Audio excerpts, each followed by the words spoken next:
being a complete package. I hadn't seen that before. As soon as I saw that, it was pretty much over. As long as I decided to make a trip to Taos and said if they can do what they say they can do, that's we're on. It's game over. Let's go.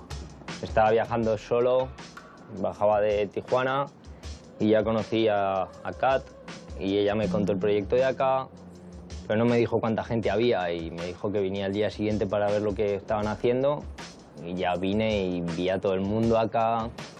Me imaginaba como 5 personas, igual 10, y luego ya vi como 60, 70 personas y fue como ¡hala! Esto estuvo muy bien, me gustó y ya pues vi que había buen ambiente, pregunté si me podía quedar, me dijeron que sí. I'm very into graphic design and art and painting, but I also started to have a love for sustainability, and I know I want to live, a sustainable lifestyle, so I wanted to learn about it. I saw a TV show about Earthships about maybe 2 years ago, and I was like, that's cool, being able to grow inside your house, year-round. That appealed to me also, and just the being off the grid, so to speak, not having to depend on anyone for your life and your lifestyle. We're here at the end of a long year, and we've spent the last year building the foundations of a nonprofit organization that wants to see homes like these built in large numbers in severely impoverished communities. We spent the last 7 months building a 500 square foot structure of our own, and now we're here to learn from the experts, learn from the people who know exactly what they're doing. Yo vengo de la Ciudad de México representando una empresa y soy electricista. Venimos aquí a ver cómo trabajan los americanos y cómo hacen esta casa para nosotros poder hacer otra similar o igual a estas casas. I am my girlfriend and we are traveling for 3 months, and we wanted to volunteer as well. So this is one of the places where we volunteer.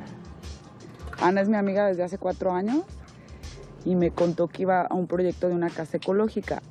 Yo no le entendí mucho al principio, pero me estaba diciendo que iba a hacerlo con materiales reciclados y ya renuncié a mi trabajo. Vine desde enero pues a ver cómo resulta esto y pues me está gustando mucho, se está cambiando mi vida. Just got the tail end of an excerpt with Michael Reynolds, he was talking about their build in Montana, and that inspired me because I've been looking for a direction towards that avenue, and I pursued it and looked it up online and liked what I saw. I've always wanted to do something to make a difference, and I was trying to figure out what that was exactly. And I found an orphanage in Nepal. So that was 3 years ago. I made them a promise to help them get out of the situation that they're in. And so since that day, I've just been doing everything I can to keep that promise. Basically, where they're at now, they have to pay someone rent for where they're staying, and they have no funds for food and everything. So if I can build a place for them that is sustainable, then they won't need any outside help anymore. And that's what led me to here.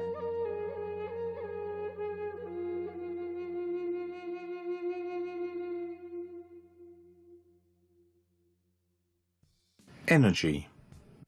Photovoltaic cells are made from materials called semiconductors, mostly using silicon. Phosphorus atoms bond with the silicon ones, leaving one electron not bonded, resulting in negative silicon because of the prevalence of free electrons. On the other side of the solar cell, boron is added. Atoms also bond, but in this case one free opening is available for an electron, creating positive silicon. When these two sides are put together, a mad rush of electrons flow to the positive side. Eventually, equilibrium is reached and an electric field is created. This conducts electric current in only one direction. When light in the form of photons hits the solar cell, it excites the electrons, and the field sends the electrons to the negative side. The metal contacts on the top and bottom of the cell draw current off, streaming towards another cell, and so forth, creating a module or group of cells. When packaged into a frame, a solar panel is created. This will provide electricity cleanly and quietly for the next 30 years. As air particles collide against an object, each of them pushes with an amount of energy. The wind blades capture wind energy and start moving. They spin a shaft that leads from the rotor to a generator where magnets spin. If you have a conductor that surrounds those magnets, voltage is induced. Then it drives electrical current out through the power lines. At its essence, generating electricity from the wind or sun is all about transferring clean energy from one medium to another. The power generated by our sources goes to the power organizing module. This distributes energy to the batteries. When fully charged, it stops charging and sends the current for household usage. It also prevents overdraining of the batteries, making them last much longer.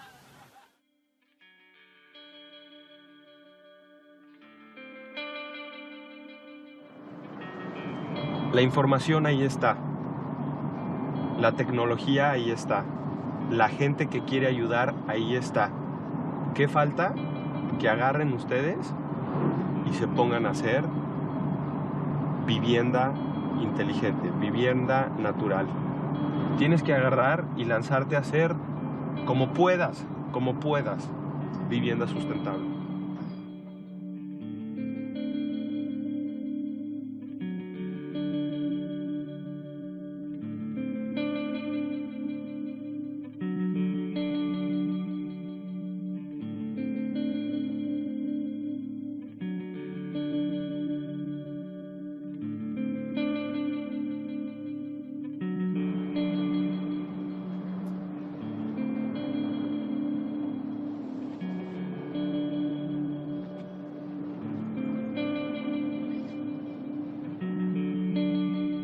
Propagar la independencia, ¿no? O sea, gente que no se tenga que endeudar para tener una casa, que no se tenga que matar trabajando para pagar sus materiales, cuando ya están ahí los materiales, ¿me entiendes?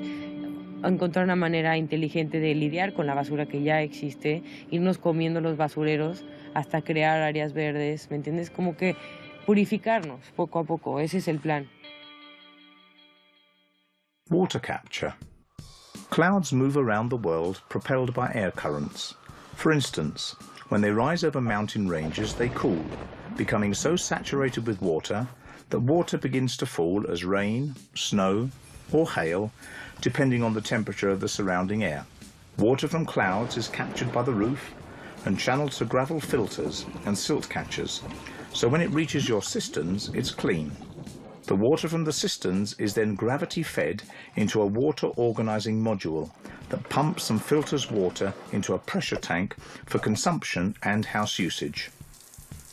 Sewage. Every time we wash something or flush the toilet, we create wastewater. Wastewater from sinks, showers, baths, kitchens and washing machines is called grey water. Usually grey water will contain household chemicals like soap and detergents, and easily degradable organic materials like fat and oil. Consequently, grey water is channeled through a filter or digester for grease and particles, then sent into an indoor deep rubber-lined botanical cell. A botanical cell is a built soil ecosystem that consists of various soil layers. The first layer, composed of gravel, to allow water to flow and provide good aeration or oxygenation, preventing nasty smells. At the top of the botanical cell, plants absorb water by the process of transpiration, where evaporation from the leaves enable water to be absorbed through the roots. Nearby root soil dries out. The water at the bottom slowly flows towards the drier soil near the plants. The flow allows phosphates and household chemicals to be completely filtered. The peat moss provides additional filtering, efficiently eliminating heavy metals, if any. At the end of the botanical cell, there is a grey water organizing module which pumps the treated water to the toilets. Once the toilets are flushed, water now contains fecal coliforms and loads of organic materials. This is called black water, which goes to the septic tank.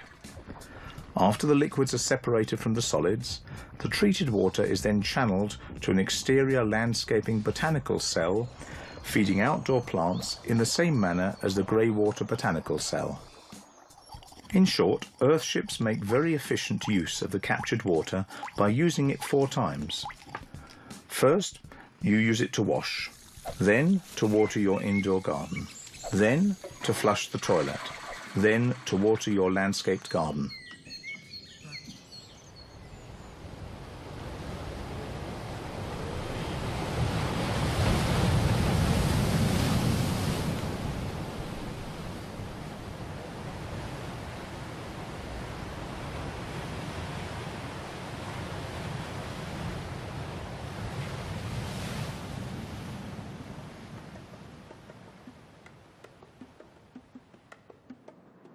I'm looking out there, even 3 decades ago, and saying, this is bullshit, this isn't gonna last, this isn't gonna work. It's really just figuring how to take care of my own ass so that I wouldn't be dependent on all these flailing political and economic and fossil fuel bullshit scenarios. And so I figured out how to take care of my own ass. And it was so fucking outrageous and free that I thought, shit, a lot of other people would really be happy doing this, I'm sure. So that's what made me say, well, then let me at least show it to them. I don't want to cram it down their throat. I don't want to try and make them want to do it. I just want to show them, look, this is killer. None of us are getting rich doing this, but it is enriching to do it. I love it. I love what we're doing. You get a nice sense of self-satisfaction at the end of the day when you can stand back and see what you did and know that you did something that was helping and not hurting. You did it for a reason. I get to turn a lot of people on to something really cool that I really believe in and have a blast doing. That's what keeps me going. I like it. I'm enjoying myself, you know. Coming to work, I'm having a good time. And doing the right thing for the environment and the world at the same time. It's like, it's your cake, and you're eating it too. Yeah, I enjoy my life. It's pretty fun, pretty wild. I get to meet all kinds of crazy people and build wicked cool buildings all over the place, so. We move pretty well together, you know, it's pretty good flow. We're just doing what is in our hearts, what we believe in, and it speaks for us. And we don't have any intention of ever stopping. Food production. To survive, grow and reproduce, plants need water, sunlight, carbon dioxide, oxygen, and nutrients like phosphorus and nitrogen. All of these are found inside the Earthship, allowing many edible plant options to grow in your botanical cell. In short, Earthships can grow food year-round by providing sunlight all year, protection for the plants from extreme conditions like frost, an automatic watering system, a good soil composition, and nutrients from grey water like nitrogen and phosphorus.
At the end, Earthships are structures that are built using recycled materials, take advantage of natural phenomena, produce goods, and use technology, creating beneficial contributions to environmental issues like the following.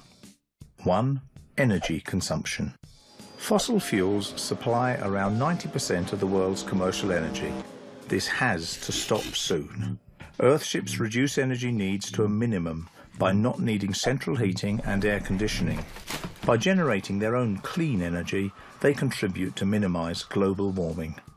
2. Water consumption. The water you normally get from the grid is pumped from lakes, rivers, and underground water, often traveling long distances for human usage, consuming a lot of energy. United Nations has pointed out that by the year 2025, 50% of the global population will have water scarcity problems. With Earthships, you harvest your own water, so it's a safe net, plus you help our planet by reducing global warming and water scarcity. 3. Sewage. The sewage systems around the world are inefficient. Normally we don't separate grey from black water, and in most places there aren't any water treatment plants, so it goes directly to rivers, lakes and the sea. Earthships use water in such a manner that there is no actual discharge. Your wastewater will never leave your property, meaning you do not pollute nearby rivers, lakes or the sea. 4. Food consumption. Global agriculture uses 60% of the total fresh water in the world. Food production today has to be technified to meet the large demand, resulting in burning fossil fuels, using chemical nutrients and pesticides, therefore emitting greenhouse gases, polluting soil, water and the product itself. Moreover, food is regulated by the economic market, making you vulnerable to shifts in prices and availability. Earthships produce food year-round, reducing expenses in family economy, health risks associated to pesticides and contaminants where food is grown, CO2 emissions by less fuel consumption, for example transportation for food imports, and water consumption for food production. 5. Wastes. Everything we consume is a potential waste, because nothing is useful forever. Some materials no longer used don't degrade, occupying space and contaminating in several ways. In the year 2000, the US, for example, generated 320,820,972.84 tons of waste from households, gardens, parks, as well as commercial and institutional entities. Earthships use materials like tyres that otherwise would have little or no use at all. So, in conclusion, Earthships help our economy and are beneficial for local, regional and global environmental problems. If you get involved and spread the word, you can really make a change. Get educated, start looking around, start seeing where change can be made very easily and very simply in your own life. You don't have to change anybody else's life if you just start changing your own. Lead by example. Basically, it's time to make some changes, people, you know. I mean, this isn't the only solution. You know, building Earthships isn't the end-all, the do-all, or the be-all, but it's a good start, you know. Learn how to hold your own. Learn how to live off the land. If you don't like something, change it. Change yourself. Yeah, don't wait for others to change things around you. Just do it yourself. Find something you really like to do, truly like to do, and stick to it, you know? Don't feed into and buy into the I gotta do this because the money's good type of thing. Money isn't the, you know, you can't take it with you. It's not the only thing. What really matters is that you enjoy what you do and you feel good about what you've done at the end of every day. And you go home feeling good, and wake up the next day feeling good, and that's what you should do. I think any person in this world has the ability to have and do whatever they want, whatever they really want with their heart. If they do whatever they can to get it, you know, and it'll happen, no matter what it is. Sean independientes. Seamos independientes. y seamos libres y seamos inteligentes y entendamos nuestra capacidad de actuar y nuestra capacidad de hacer cosas grandes. This is about what really matters in life. Truth, love, freedom. This is about life itself. This project changed me, and I'm glad it did, because I know that my family now point towards a better path. I hope this road leads us to a better understanding, to more responsibility, because it's time for me to start finding answers. I'm a father now. I have 3 children, and I think, what is it that I really want my children to learn from me, from their old man? It's respect for themselves and for nature, but most importantly, it's survival. They have to think for themselves. This is my greatest wish. But they must think of themselves as part of a greater system, the system of nature. We may think that we owe what we have to money or power, but the truth is we don't. If we don't have nature, we don't have life. And I'm part of the establishment, I admit it. But the change has to come from within the establishment. So all I'm really trying to do is follow a group of people that have started working towards making things better.